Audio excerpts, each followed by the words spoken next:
Eu já estou aqui ao meu lado, o doutor está se chegando. Seja bem-vindo, tá? Seja bem-vindo.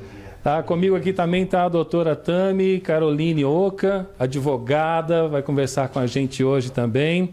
Bom, Nadir Vilalva, representando a Associação das Mães e Pais dos Autistas de Três Lagoas. Os senhores e as senhoras já viram muito ela na mídia, na imprensa. É uma mãe batalhadora, incansável. Todos os dias ela faz alguma coisa diferente, tá? Por esses meninos, por essas meninas e principalmente pelos pais. Então, Nadir, seja bem-vindo. E hoje, é claro, ela não veio sozinha, né? Eu quero que você apresente para a nossa audiência essa pessoa linda e maravilhosa que está contigo há 19 anos. Fala um pouquinho dele para a gente, Nadir. Bom dia a todos. Queria dizer assim, eu estou em nome da Associação AMA e você me falou, me colocou lá em cima, mas na verdade nós somos várias mães que têm esse perfil, que têm essa questão de lutar, não só pelos nossos autistas, a gente fala assim, não só pelo meu, por todos, né? A associação, a característica dela é essa. Hoje eu estou com o Alexandre Vinícius, que é o meu filho, né? Que é quem abriu esse mundo todo azul, que a gente conheceu através do autismo, que eu falo assim que o meu autismo é um pouco azul, porque o Alexandre Vinícius, ele é já esse rapaz hoje, 19 anos, né? Ele já está, semana passada tirou a carteira de motorista e já está cursando terapia ocupacional por conta de que o objetivo dele é ajudar outros autistas, né? Ele ainda não conseguiu passar na faculdade de medicina, que ele queria fazer psiquiatria justamente com esse objetivo. E como a gente teve a abertura desse curso que é tão escasso, esse profissional, principalmente nesse mundo autista, eu levei numa clínica, que é a principal clínica aqui de Três Lagoas, e aí para conhecer o que era, porque eles são muito táteis, né? Tipo, eu preciso ver no concreto. E aí ele conheceu uma clínica, adora criança, e viu o que ele faria formado em terapia ocupacional. E aí a gente fez essa adaptação, e eu entrei para estudar com ele também, só por conta de que ele tem a coordenação motora mais devagar. E aí eu copiei a matéria e nós dois estamos fazendo juntos a faculdade. Então, quando eu falo que você está aí há 19 anos com ele nessa luta, e a gente sabe que com você, ao seu lado também, tem essas outras mães incansáveis. E olha, quanto tempo eu conheço, 19 anos, né? No crescimento dele, e essas outras mães, como a Gi também da Câmara, né? E outras mães que são várias para a gente mencionar aqui hoje na nossa conversa, mas assim, você já fez a sua apresentação e eu gostaria que você dissesse hoje para a gente, como é que está hoje para quem tem esse transtorno? Está podendo trabalhar? Está podendo viver? Como é que está a situação hoje? Né? O que o governo está fazendo? Qual o benefício que hoje você como mãe e eles estão tendo hoje? Então, na verdade, assim, eu vou até falar um pouco mais assim, eu estou falando do autismo azul, mas a gente nunca pode esquecer do autismo nível 2, o autismo nível 3, né? Porque, assim, a nossa vida de mãe, ela é pautada na vida dos nossos filhos. Mesmo a minha, com um autista nível 1, eu preciso pautar a minha vida baseada na vida dele. Então, vamos falar de pessoas que estão no mercado de trabalho, que são nível 1, nível 2, mas a gente nunca pode esquecer do nível 3, que é realmente, essas sim, são mães, são anjos, são tudo para eles na Terra. O que eu gostaria de falar para você? Assim, em relação às crianças, a gente ainda vem nessa batalha de tratamento, porque o número tem aumentado muito. Então, assim, todos nós estamos construindo o autismo juntos, tanto as famílias, a sociedade, o poder público, né? Então a gente vem construindo isso junto, mas a gente precisa de muito mais. O objetivo da associação é uma clínica escola, né? Administrada pela prefeitura, modelo Berenice Piana, que é a coautora da lei. Isso já é uma coisa que a gente vem trazendo há algum tempo e nós vamos conseguir, mesmo que a longo prazo. E aí, o que acontece hoje? Assim, eu posso te citar vários casos, por exemplo, de um autista nível 1, que era um engenheiro, e ele já tinha trabalhado em 2 grandes empresas aqui, no estado de São Paulo, mas ele não conseguia permanecer nas empresas. E ele, assim, a família nunca tinha buscado o diagnóstico. E aos 34 anos ele recebeu esse diagnóstico e hoje ele trabalha numa dessas 2 grandes empresas que a gente tem aqui do eucalipto, né? E aí temos vários casos assim de pessoas que também estão, às vezes, dentro das empresas com ou sem diagnóstico, mas também com receio. Mas essas pessoas estão lá por heroísmo, né? Na verdade, por busca solo, não muito por apoio. Então, tanto as empresas, quanto o poder público, quanto a sociedade, a gente precisa se preparar, não só para essas milhares de crianças que estão vindo, mas também para esses profissionais que estão dentro das empresas. Como eu estava comentando com você, as empresas elas buscam os PCDs no chão de fábrica e muito pela falta de conhecimento do autismo, porque o autista ele tem a questão do hiperfoco. Alguns deles, isso é um mito falar que eles têm QI acima da média, isso não são todos, isso é um ou outro, né? Mas eles têm uma capacidade, mesmo como nós, com QI como o nosso, ele tem capacidade de estar trabalhando nas empresas. Eles estão aí, mas a gente também não os conhece. Porém, a questão do engajamento é muito mais um heroísmo de família, um heroísmo individual, do que realmente um apoio que a gente precisa ter para essas pessoas. Bacana. Eu quero mostrar aqui para que vocês possam ver que hoje eles podem estar aonde eles quiserem, né, de acordo com o seu treinamento. Coloca a foto do Ismael para mim. Olha que legal. Quem é o Ismael? O Ismael. Põe aí a foto do Ismael, que é esse policial militar. Sobe a foto que a gente precisa ver a imagem dele, Caio. Mostrando ele com o seu comandante. Olha só. Ele com a família dele, né, com a esposa, com o filho, né, trabalhando. E uma curiosidade, o Ismael, olha o comandante falando, olha, autista ganhando muito espaço na segurança pública, né? E aí ele usa, pode ver que ele trabalha usando o cordão de identificação, né? Tem uma outra foto dele, Caio, que você possa colocar para a gente, tá? E ele conseguiu galgar, né, esse cargo, e eu entrei em contato com o comandante, com o pessoal da Polícia Militar do Estado de Mato Grosso do Sul. Bom, eles me disseram o seguinte, Paulo, eles podem prestar o concurso público. Claro. Né? Isso é um direito deles. Né? A Polícia Militar, existem treinamentos que muitas vezes são excessivos e que eles conseguem passar por esse treinamento excessivo e conseguem chegar até a formação.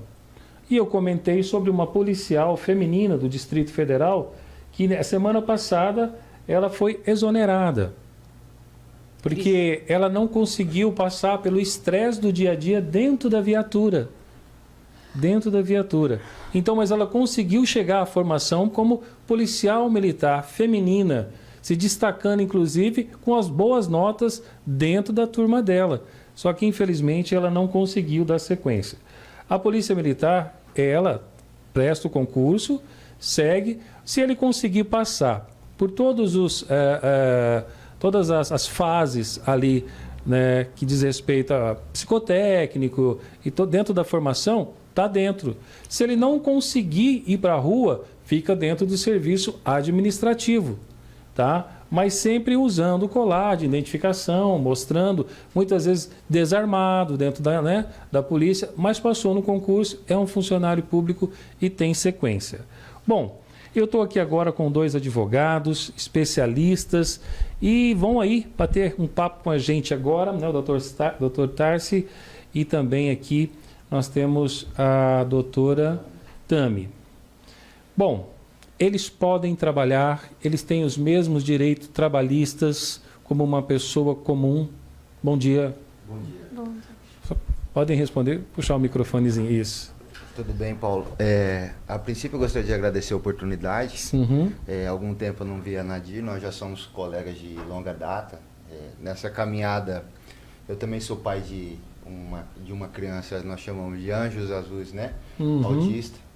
E em outra oportunidade, inclusive, tivemos viajando para fora da cidade, tentando viabilizar recursos, implementar questões que envolvam todo o trato com as crianças.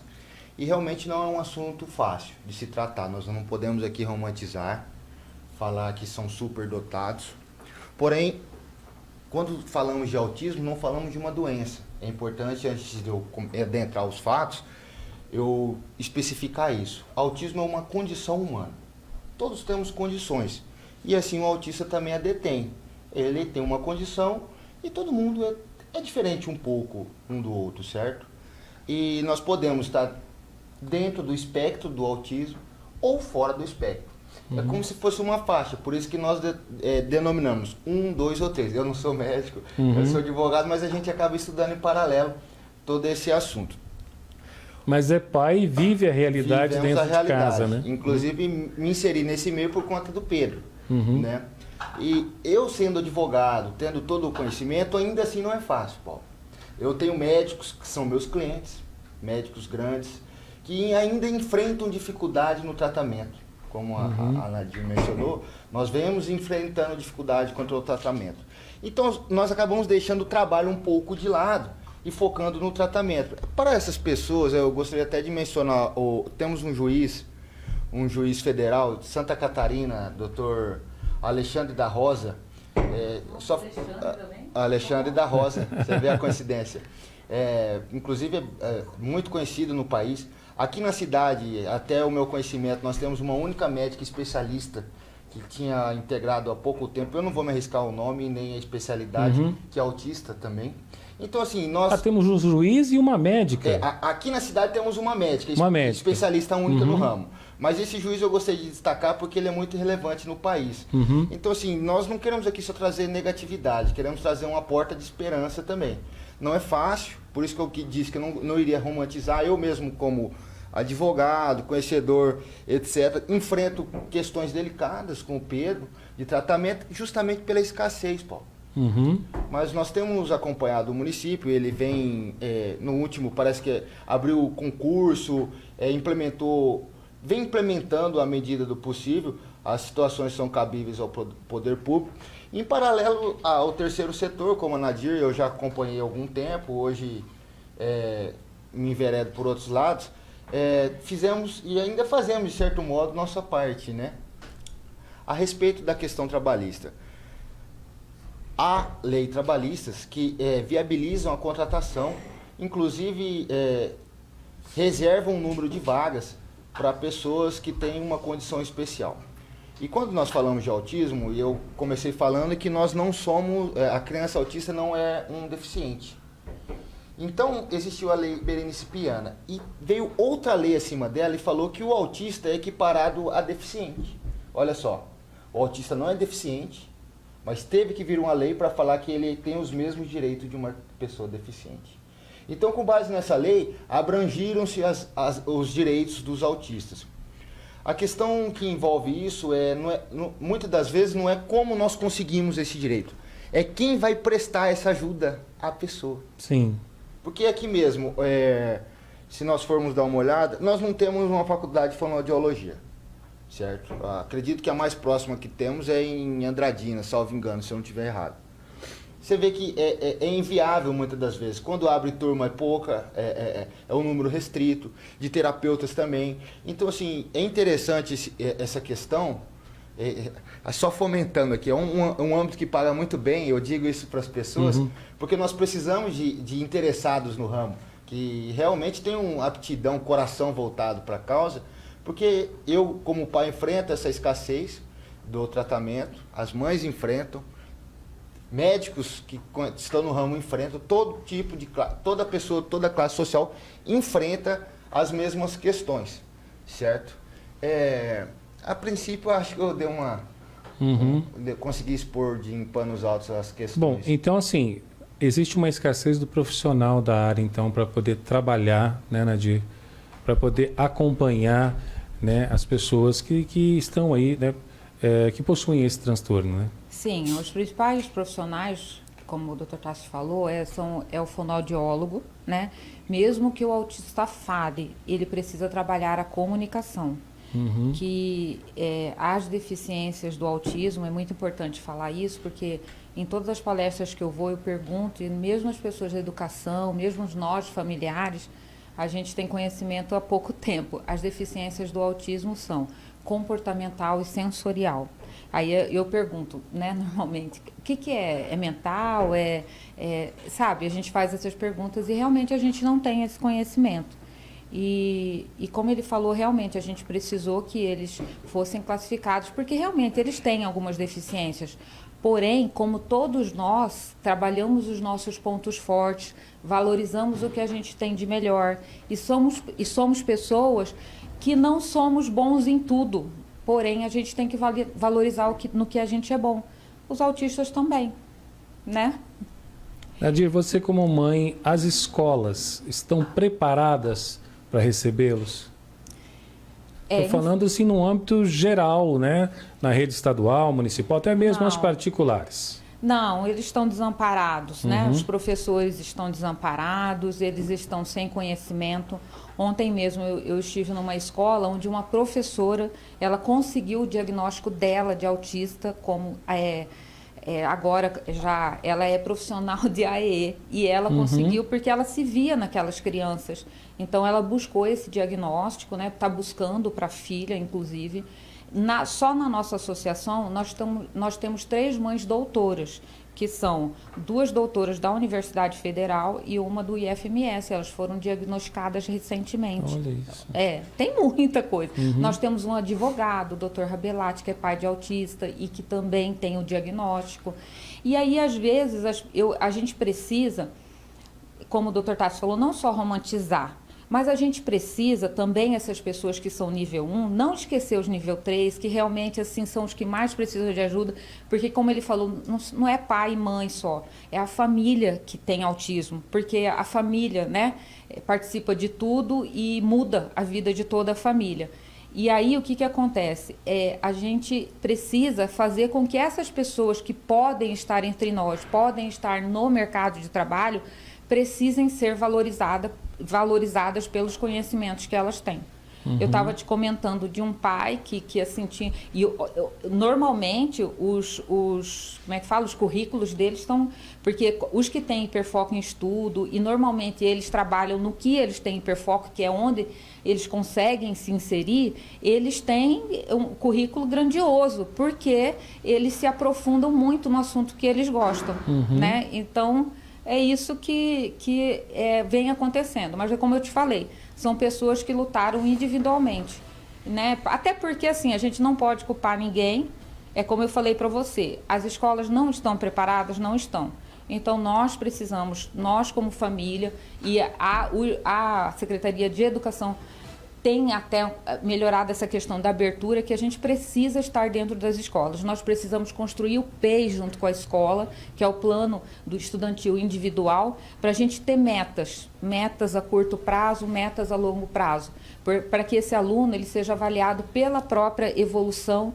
Se ele não acompanha a escola, ele não problema, ele pode ser avaliado pela evolução dele. Inclusive, ele pode chegar até o ensino médio, desde que não seja um curso técnico, ele pode chegar e ter o ensino médio completo, entendeu? Mas aí a gente também tem que ver a funcionalidade disso.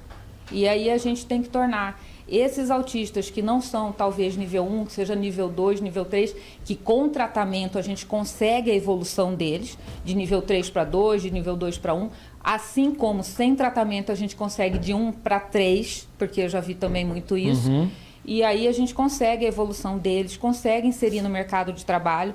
E assim, eu sempre falo, uma vez eu estava numa reunião da prefeitura e uma pessoa lá falou assim para mim, olha, ele podia estar aqui tirando uma xerox para nós, né?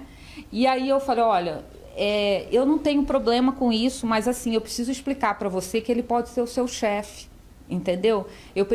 A gente precisa que a sociedade tenha esse conhecimento de que eles estão entre nós, eles podem ser o nosso chefe. Perfeito. E como você falou em mercado de trabalho, eu quero conversar agora com a doutora Tami sobre essa questão do mercado de trabalho. A pessoa que tem esse espectro autista, ele é considerado PCD dentro do mercado de trabalho. E assim, ele tem os mesmos direitos que um trabalhador normal, horários, ele tem que alguns horários diferenciados para ele. O tipo de trabalho que ele vai exercer tem que ser um trabalho específico. E assim, numa situação dele ser demitido, por exemplo, ele tem os mesmos direitos trabalhistas também? Eu posso esclarecer mais no âmbito da Previdência. Isso, porque isso. é a minha área, né? Então, sim, ele se enquadra como PCD. Tá. Ele vai receber os mesmos direitos, tá? Inclusive, eu estava comentando sobre até o direito a aposentar mais cedo, que é a aposentadoria da pessoa com deficiência, né? Ela vai ter reduzida a idade, reduzido o tempo de contribuição, e muita gente nem sabe sobre isso. Isso foi uma novidade até para você, né, Nadir? Sim. Porque uma novidade, eu não tinha esse conhecimento também, né? Nem como PCD, nem como autista. Hoje eu vim para falar do menor autista, mas eu vi necessidade de mencionar isso, né? Que é um assunto talvez para outro dia, para a gente se aprofundar e trazer mais informação e esclarecimento sobre a parte trabalhista. Inclusive até mesmo na questão de se judicializar, né, doutor Tess? Alguns tratamentos, algumas coisas que talvez o município não ofereça, né? Nós temos acompanhado um grande número de judicializações, porque o poder público tem a obrigação de prestar o acesso à educação e à saúde. E esses pais e mães necessitam, via de regra, do amparo aos seus filhos. Procuram um advogado, quando não um advogado particular, a própria Defensoria Pública. E nós temos acompanhado, sim, grandes casos, inúmeros casos de ações, né, que inclusive têm sido concedidas pelo juízo, porque é uma obrigação existente. Nós também vemos que é um déficit de mão de obra, de pessoal. Só que esses pais não têm tempo a esperar, essas crianças muito menos. Porque é como se fosse uma corrida contra o tempo, Paulo. Se não a tratarmos o quanto antes, elas podem continuar dentro daquele nível ou sair ou regredir, certo? E aqui eu gostaria de também aproveitar a oportunidade para deixar claro alguns direitos para as pessoas que nos ouvem, né? Via de regra, assim, panos altos, Paulo, via de regra, o autista... Como se determina o autista? Vamos lá. Um laudo médico, um laudo de um profissional especializado. Se for uma criança, um neuropediatra, um psiquiatra infantil, vai emitir um laudo classificando aquela criança, aquela pessoa como um autista. A partir desse laudo constará as necessidades para a evolução daquela criança. E aí quando eu falo necessidades, quais são? Nós temos hoje, pela lei da Berenice, o acompanhamento de um profissional especializado dentro do âmbito estudantil. Como funciona isso, Paulo? A criança vai estudar, só que ela sozinha ali, ela vai ficar no mundo dela. Então, ela tem o direito a ter um profissional acompanhando ela sozinha ali, específico. Especializado. O que acontece? Nós não temos profissional especializado. E, via de regra, o poder público faz. Pega um estagiário, nós até entendemos, né, e eles estão tentando dar uma assistência para o que não há, né? Pegam um estagiário e colocam aquele estagiário de um curso de pedagogia, licenciatura, para acompanhar aquele menor na sala de aula. Já não é um desamparo. Esse é um dos pontos, assim, dentro do estudo, que há uma obrigação do poder público prestar. E não só o poder público, Paulo. Quando eu falo prestar, até as escolas particulares têm essa obrigação. Não podemos fazer diferenciação da escola pública para a particular. Inclusive, não podemos nem aumentar o valor da mensalidade para o pai que tem um filho que estuda numa escola particular. Mas ele tem uma necessidade especial, preciso contratar mais um profissional para ficar com ele. Independente, é o risco do empresariado estudantil. Inclusive, nós temos que dar acesso a essas crianças, certo? Então, ele não pode querer cobrar, por um profissional a mais. Não pode querer Perfeito, cobrar. Perfeito. Não pode se negar a inscrição, matrícula. Isso acontece até hoje, é espantoso para mim que vivo no meio. Mas encontramos ainda hoje diretoras que negam inscrições, matrículas de alunos também, porque alegam que a escola não está preparada para receber a criança, né? E seja no nível 1, 2, até mesmo no 3, acontece isso, de não querer aceitar. Ainda acontece. É algo bem engraçado, assim, para se dizer cômico, porque O que faremos com essas crianças, se a própria escola não está? Então, nós não podemos fazer essa diferenciação. Algo mais que eu gostaria de agregar àqueles que nos ouvem, né? Nós sabemos as dificuldades, então, para tratar os desiguais na medida de sua desigualdade, o poder público também dá desconto para a aquisição de veículos, que são, nos casos, PCDs, né? Sim. As isenções, eu não me recordo qual é o percentual, varia de estado para estado.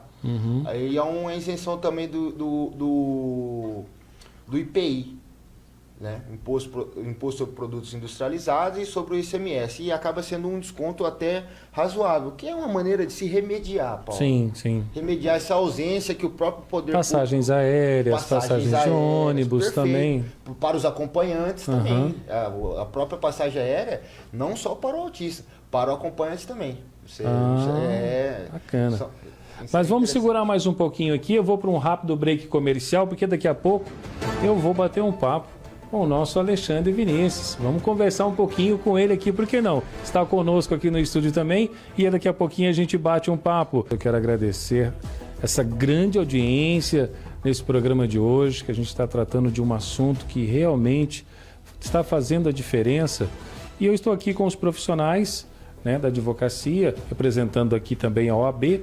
Estou com a mãe, estou aqui com o Alexandre Vinícius, a gente já vai bater um papo agora. Trazendo aí, inclusive várias outras perguntas já chegaram pelo celular aqui, a gente vai precisar de uns 3 programas para a gente poder responder a todos, tá?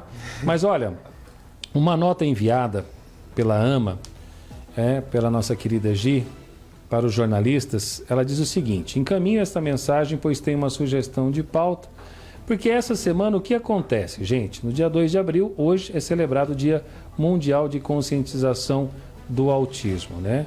Aqui em Três Lagoas existe a AMA Três Lagoas, que representa os autistas e seus familiares também.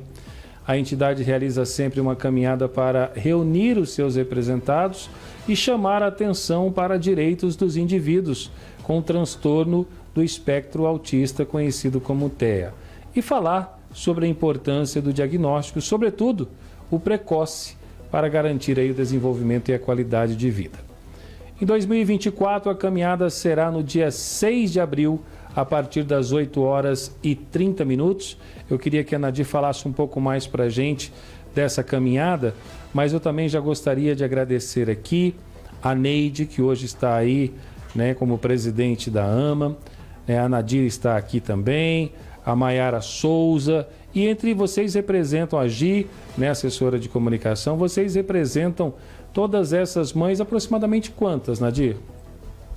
Hoje na associação nós temos mais de 350 cadastros de família. Aqui em Três Lagoas? Sim, nós temos já esse número. Ele vem aumentando, né? A cada semana eu falo que é pelo menos uma família por semana que nos procura. Entendeu? Que realmente precisam de ajuda do que fazer, né? A gente já solicitou e está em construção pela prefeitura uma cartilha realmente que a gente solicitou do que fazer. Meu filho é autista, e agora? Entendeu? Então, assim, na área de saúde, na área de assistência social e na área de educação, o que fazer. E então é uma solicitação nossa, né? E aí a caminhada, esta vai ser a 7ª caminhada nossa, e a gente continua nessa caminhada, é onde a gente consegue juntar o maior número de famílias e onde a gente leva mais uma vez, né? Que todo esse objetivo nosso é levar para a sociedade o conhecimento sobre o autismo, chamar essa atenção da necessidade que a gente tem de conhecer sobre o assunto. Nós vamos ter uma palestra também no dia 12. Essa segunda palestra, nós tivemos a primeira, que foi na Câmara Municipal. Nós vamos ter essa segunda e mais uma no mês que vem, porque foi pedido para os alunos da EMES, foi pedido que repetisse essa palestra, mas também está aberto ao público. Vai ser no dia 12, às 19 horas, com a Petula. A Petula, ela é originária da educação, ela é analista do comportamento, faz fonoaudiologia, e ela faz uma palestra muito na prática sobre manejo. E esse manejo, o que acontece? As pessoas falam, elas acham que assim, como que eu vou segurar meu filho quando ele tiver uma crise? Não é isso só. Não é isso. O manejo é como evitar essa crise, como reconhecer. E isso para a escola, isso para um profissional de saúde, e isso para todas as pessoas, porque isso pode acontecer em qualquer lugar, inclusive no comércio. E é uma palestra muito importante, é no dia 12, na AEMS, às 19 horas, essa segunda palestra que teremos. Olha, muitas pessoas aí, né, enganjadas nessa causa. Caio, coloca para mim aí as imagens, né, das demais pessoas que estão enganjadas também aí. Olha só, o Grupo Molejo, né, possuem pais aí com crianças que também têm o transtorno. Tá aí o hospital também, dia 4 de abril, o Hospital Auxiliadora vai realizar às 19 horas, né, uma palestra lá, identificando os sinais de autismo na primeira infância, que você acabou de comentar agora também.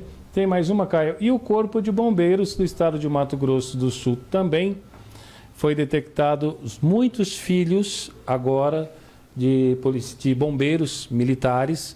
E aí o comandante-geral do Corpo de Bombeiro empenhou nessa campanha também. Olha que bacana, né? Todos acordando agora, né, Nadir? Nós temos a Nair, a bombeira aqui, que ela tem um filho maravilhoso também. A Nair também, o Sargento Nair. Exatamente. E olha, empenhados também, vamos falar agora dos políticos, né? O Cassiano Maia, hoje em sessão da Câmara, durante o seu discurso, ele já colocou aqui, né, nas suas proposituras, o censo quadrimestral, né, para ver aí o quantitativo de jovens e adultos de 4 em 4 meses, para saber como é que está o crescimento disso aqui no Estado. Foi uma propositura do presidente da Câmara, o vereador Cassiano Maia. Também da carteirinha municipal para pessoa com espectro autista. Por quê? Porque amanhã a secretária estadual de Assistência Social e Direitos Humanos, a doutora Patrícia, ela vai introduzir no Estado de Mato Grosso do Sul, implementar no Estado de Mato Grosso do Sul, a lei da carteirinha estadual do autista.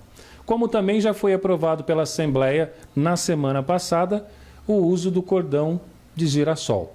Que aí o cordão de girassol vem trazendo não só a questão do espectro autista, mas também da pessoa que não ouve e também não fala, uma forma de informação. Você viu aquela pessoa usando o cordão de girassol, você sabe que ela tem alguma deficiência. Quer falar alguma coisa, Nadir? O cordão de girassol é em referência às deficiências ocultas. Isso, exatamente. E aí envolve também outras, os mastectomizados, né, também, e as pessoas que têm fibromialgia, tem mais algumas coisas também aí. Bacana. Doutora, para a gente finalizar, eu gostaria que a senhora desse uma passada realmente nessa questão que está sendo muito perguntada aqui, desses jovens, né? Da questão da aposentadoria também, porque foi o que chamou muito a atenção, que as pessoas não sabiam que, né, que eles podem se aposentar com um tempo menor também de trabalho. Por favor. Então, existe sim esse enquadramento de equiparação da pessoa com deficiência que dá o direito à aposentadoria mais cedo, com tempo reduzido de idade e tempo de contribuição. Existem muitas especificidades, dependendo do caso, que teria que falar bastante aqui ainda, mas é um direito que podem estar buscando. Quem está no mercado de trabalho, quem tem o diagnóstico, né, isso é um direito garantido com algumas benesses, como o tempo reduzido. E hoje eu vim falar sobre o amparo aos autistas menores, que se enquadram na Lei de Assistência Social.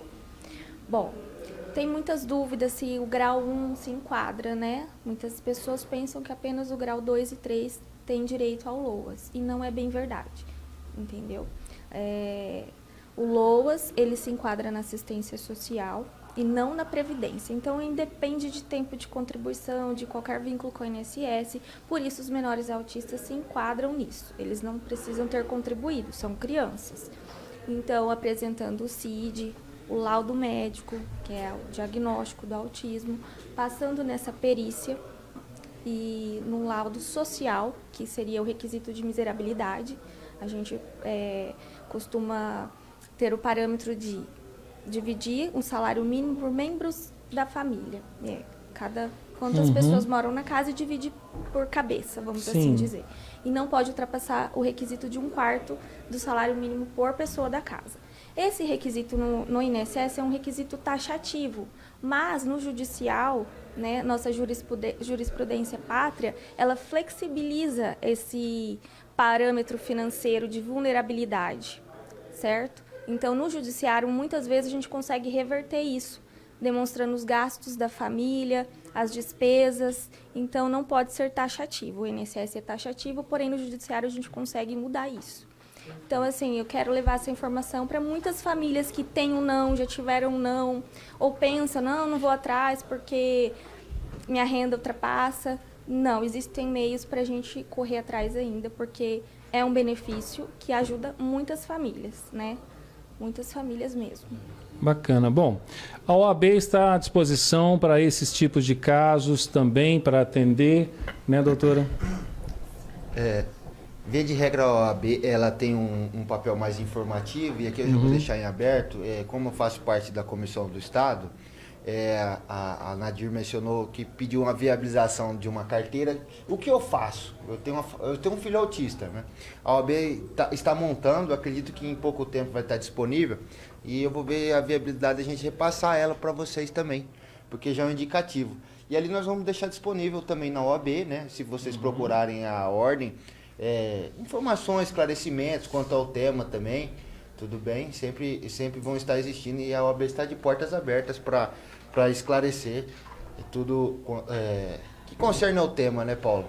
Com certeza. Direito dos autistas e dos responsáveis. Bom, ele está aqui quietinho, assistiu tudo, ouviu todo mundo falando, né? Agora eu queria saber dele, Alexandre Vinícius, para você, por que a gente não deve praticar o capacitismo? Pode definir isso para mim? Capacitismo. Capacitismo é não acreditar na capacidade do deficiente. Porque o deficiente só tem limitações, mas capacidade, isso ele tem que descobrir por si mesmo. Olha, muito obrigado. Filho, como você descobriu o seu autismo? Quando eu fui diagnosticado aos meus 6 anos, mas eu era criança. Não tinha consciência. Aí aos meus 14 anos eu vi uma série chamada The Good Doctor, que é sobre um médico autista. Aí perguntei aos meus pais, eu tenho autismo? E disseram que tenho, sim. É uma série muito boa, pra quem não viu deveria ver, independente de ser médico ou não. Aí eu decidi que queria virar médico também, mas psiquiatra, não cirurgião. Para quê? Para ajudar outras pessoas autistas. E o que você pensa sobre o autismo? Ele é uma deficiência ou ele é Um dom peculiar, prefiro dizer assim. Ele vê o autismo como um dom. Ah, que maravilha. Isso ele se identificou quando ele entrou no Instituto Federal, na primeira aula, né, Felipe, de filosofia. Ele se identificou como autista e que o autismo é um dom. Então, para tudo, como em tudo na vida a gente tem um lado bom e ruim, a gente aprendeu a tirar o lado bom do autismo, né? Que é isso que a gente precisa. Bacana. Então, que Deus abençoe esse dom que você tem. Amém. Tá bom? Obrigado pela tua presença aqui hoje. Foi um prazer. Obrigado por você ser essa pessoa especial, estar sempre ao lado da sua mãe, né? A gente sabe como é que é. Então, parabéns a você, Nadir, tá falando parabéns a você. Eu quero estender para todas as mães. Quero agradecer aqui imensamente, porque nós já estamos chegando ao final do nosso programa, tá? Doutora, obrigado pelas suas informações. Você trouxe novidade, né, para essas mães que estão lá pulando, saltitando agora. Você está entendendo? Aí, tá vendo? Muito Elas feliz. conseguiram redução, agora vão poder Já vai colocar no grupo. Eu me sinto bem de trabalhar com essa área, né? De falar sobre isso, de trazer informação, esclarecimento, porque tem muita mentira às vezes, né? Sim. Má informação. Vamos fazer um outro programa ainda dentro desse mês, tá? Para que o doutor Tarsi e a senhora venham, tá? Junto com mais uma trabalhista também, para a gente poder falar aqui sobre realmente essa empregabilidade, porque está tão escasso os empregos, né? as pessoas estão se queixando que não tem profissionais para trabalhar e etc e tal, e eles estão aí podendo fazer o que há de melhor, conseguindo chegar até mesmo, né, em cargos de chefia, não é mesmo, doutor? Sim, essa facilidade, né? Uma reserva de um número de vagas, inclusive, para pessoas dentro do espectro, mas nós vamos reservar e deixar com aquela vontade. Quero mais, a gente quer saber mais, né? E a gente vai, devido à oportunidade, providenciar mais uma colega especialista, junto com a doutora Tami, e nós podemos sim estar trazendo mais informação. Bacana. Ainda dentro desse mês, pessoal, mais uma edição, tá, com esses especialistas na área jurídica também, e já estão me pedindo aqui também especialistas na área médica. Vamos trazer também aqui, né? A Nadir já vai indicar para a gente aqui também, pessoas que já estão há algum tempo nessa luta. Bom, eu quero agradecer mais uma vez a presença de todos vocês. Dizer que um pouquinho da presença, um pouquinho do que vocês falaram aqui, pode ter certeza que mudaram a vida de muita gente lá do outro lado, que estão assistindo e também estão nos ouvindo. Teve gente que parou essa hora do almoço para ouvir o nosso programa. Mães e pais para ouvir, né? Porque assim, essa acolhida através da palavra de vocês aqui hoje, que é muito importante para quem está lá do outro lado, né? Que muitas vezes acorda ao meio da noite para poder cuidar, para poder medicar, e a gente sabe como é que não é fácil, né? É uma luta constante.